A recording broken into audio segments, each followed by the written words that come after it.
Why are young people sicker than their parents were at the same age?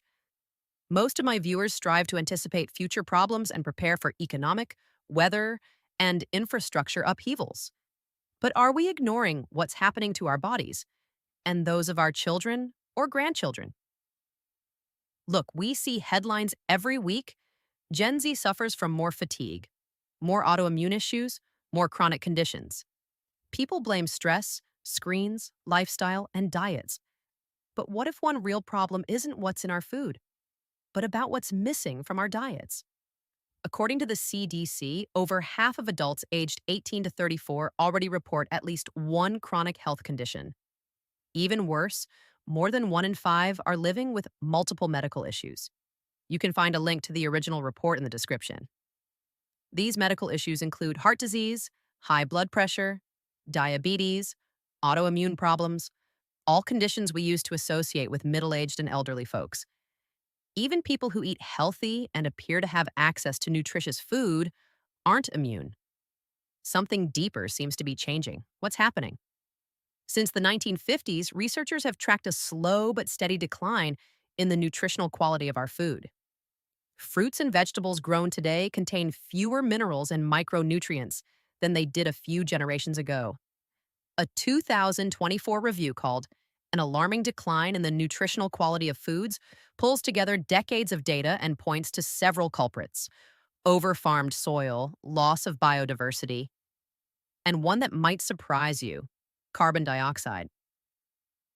Elevated CO2 actually helps plants grow faster, but those bigger, leafier crops are often less nutritious than their smaller predecessors. As plants take in more carbon, they produce more starch and sugar, but dilute out proteins and minerals like iron and zinc. Think of it like blowing up a balloon. The balloon gets bigger, but the color fades as the material stretches. You can look for the link to this review in my description. What does science say about air quality and nutritional qualities of food? In 2018, a study published in PNAS confirmed the pattern. Crops grown under higher CO. Two conditions showed lower levels of zinc, iron, and protein.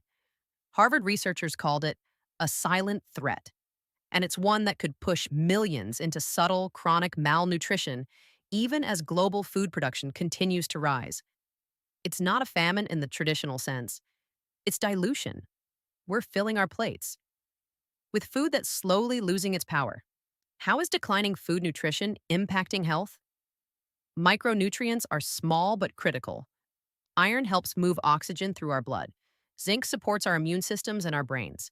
Magnesium, calcium, and potassium regulate everything from heart rhythm to energy metabolism. Without them, fatigue, inflammation, and chronic disease creep in over time. So, yes, we may be eating enough, but we're not necessarily getting enough. Can we fix this problem? Healthier air and soil grows healthier food. Regenerative farming, crop diversity, and rebuilding the microbial life beneath our feet can restore the minerals we've lost. For consumers, it means thinking less about calories and more about nutrient density, what actually fuels our bodies. Because maybe the real crisis isn't what's on your plate, but what's missing from your food. They say we are what we eat.